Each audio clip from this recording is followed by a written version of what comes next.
Slick back.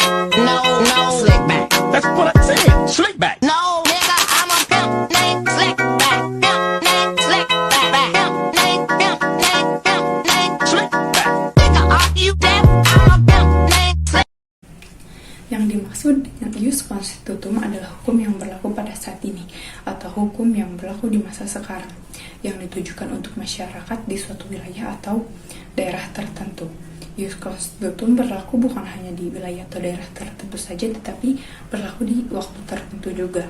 Ius constitutum bisa disebut dengan hukum positif, merupakan hukum yang mengatur perilaku makhluk hidup yang memiliki pikiran serta kemampuan membedakan hal yang baik dan yang buruk. Berupa etika dalam hal ini adalah manusia.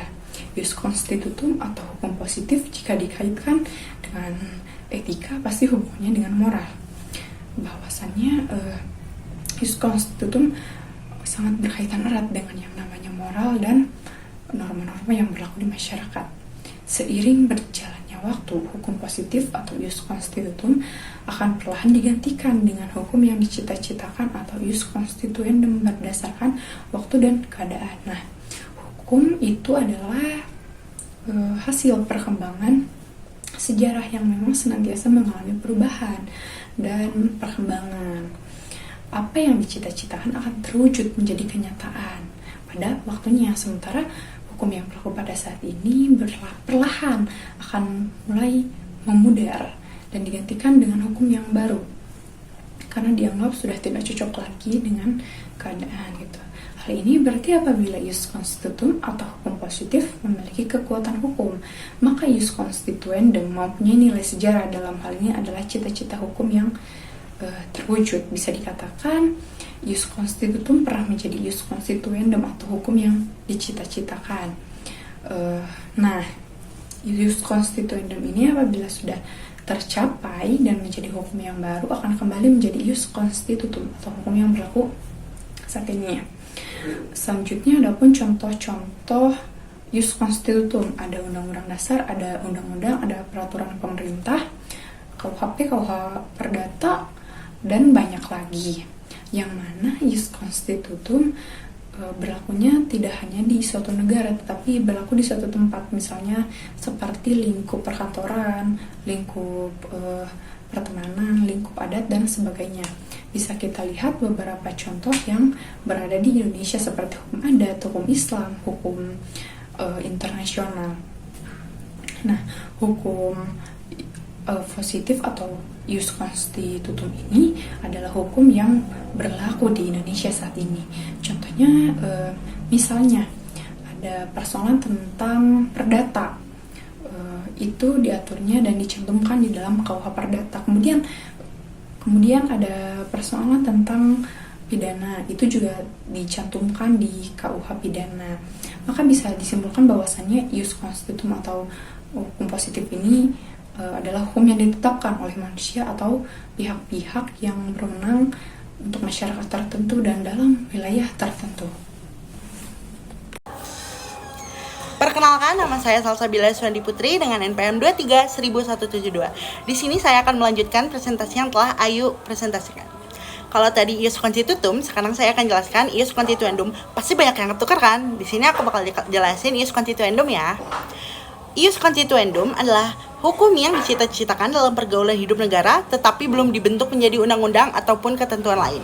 Dalam glosarium disebutkan bahwa ius constituendum adalah hukum yang masih harus ditetapkan atau hukum yang akan datang. Jadi kalau kalian masih bingung, ius constitutum yang telah tadi Ayu bahas dulunya adalah ius constituendum.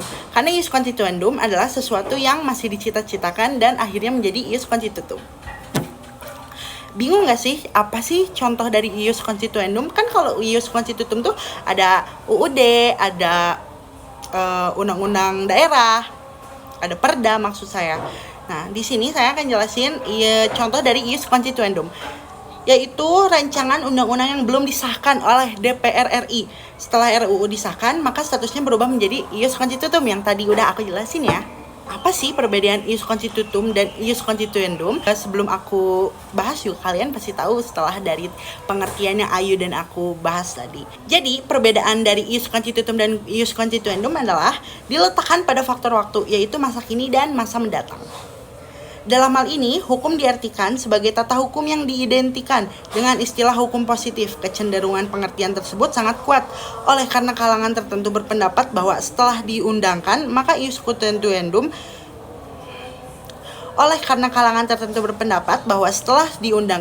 ius constituendum menjadi ius constitutum.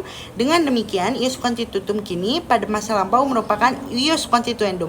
Apabila ius constitutum kini mempunyai kekuatan hukum, maka ius constituendum mempunyai nilai sejarah. Gimana sih cara dari ius constituendum menjadi ius constitutum? Di sini aku bakal jelasin. Yang pertama, digantinya suatu undang-undang dengan undang-undang yang baru. Yang kedua, perubahan undang-undang yang ada di negara secara memasukkan unsur-unsur baru. Dan yang ketiga, penafsiran peraturan perundang-undangan. Penafsiran yang ada kini mungkin tidak sama dengan penafsiran pada masa lampau. Penafsiran pada masa kini dahulu merupakan ius constituendum. Sekian dari saya lanjut ke Nevia ya. Dadah! Pluralisme hukum. Pluralisme hukum adalah munculnya suatu ketentuan atau sebuah aturan hukum yang lebih dari satu di dalam kehidupan sosial. Nah, sistem hukum adalah kesatuan yang utuh dari tatanan hukum yang terdiri dari bagian-bagian atau unsur-unsur yang satu sama lain saling berhubungan dan berkaitan secara erat terintegrasi. Sistem-sistem hukum yang berlaku di Indonesia ada 5, yaitu Eropa kontinental, Anglo-Saxon, hukum adat, hukum Islam, dan hukum kanonik. Yang pertama ada sistem hukum Eropa kontinental atau yang sering disebut civil law. Ini adalah suatu sistem hukum yang didasarkan pada tradisi hukum Romawi dan dipengaruhi oleh kodifikasi hukum. Prinsip utamanya adalah mengikat dan asas yang melekatnya yaitu asas legalitas. Tujuan dari sistem hukum ini adalah adanya kepastian hukum. Lalu ciri-cirinya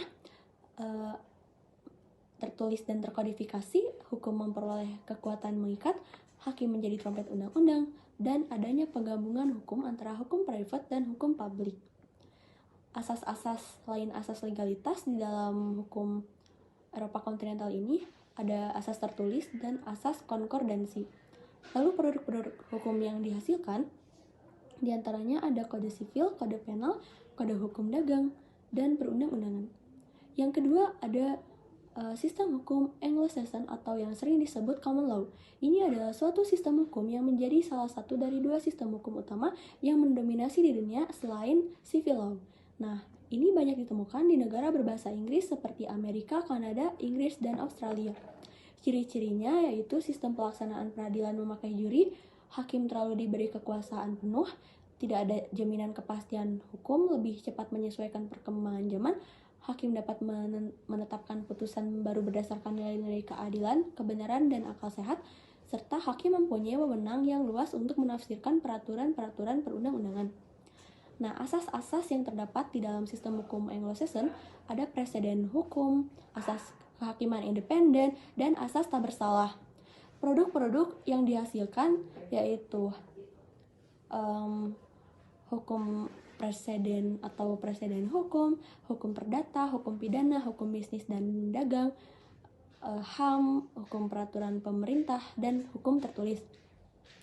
Yang ketiga ada hukum adat. Nah, ini adalah sistem hukum yang berlaku di Indonesia dan bersumber dari nilai dan norma-norma yang ada di tengah masyarakat. Ciri-cirinya yaitu bersumber dari kebudayaan suku bangsa, mengikuti perkembangan zaman, dilaksanakan oleh ketua adat, lokalistik, dan tidak abadi. Asas-asasnya yaitu asas terang, asas tunai, asas konkret, dan asas kekeluargaan. Produk-produk yang dihasilkannya, contohnya ada hukum Dayak Kalis dari Kalimantan, hukum potong jari dari Papua, hukum turunan dari Aceh, hukum tikam tanah, lalu hukum waris adat dari Bali. Yang keempat ada hukum Islam, yaitu sistem hukum yang didasarkan pada ajaran agama Islam. Sumber-sumbernya yaitu Al-Quran, yang merupakan kitab suci umat Islam, As-Sunnah, yaitu sabda Rasulullah, ijma atau kesepakatan para ulama, dan qiyas. Ciri-cirinya mutlak, abadi, hanya berlaku bagi umat Islam, mengatur hubungan antara manusia dan hubungan manusia dengan Allah atau hablum minanas dan hablum minallah, Lalu asas-asasnya yaitu asas ketuhanan, asas keadilan, dan asas keseimbangan. Dan produk-produk yang dihasilkannya seperti hukum keluarga, hukum ekonomi syariah, dan hukum pidana Islam. Yang terakhir ada hukum kanonik. Hukum kanonik ini adalah seperangkat tata cara dan aturan yang ditentukan oleh suatu otoritas gerejawi atau pengurus gereja dalam mengatur suatu organisasi atau gereja beserta umatnya dalam kekristenan. Intinya hukum kanonik ini adalah hukum yang mengatur peraturan untuk umat-umat Kristiani. Nah, hukum ini sering disebut juga sebagai hukum perkawinan atau non-Islam.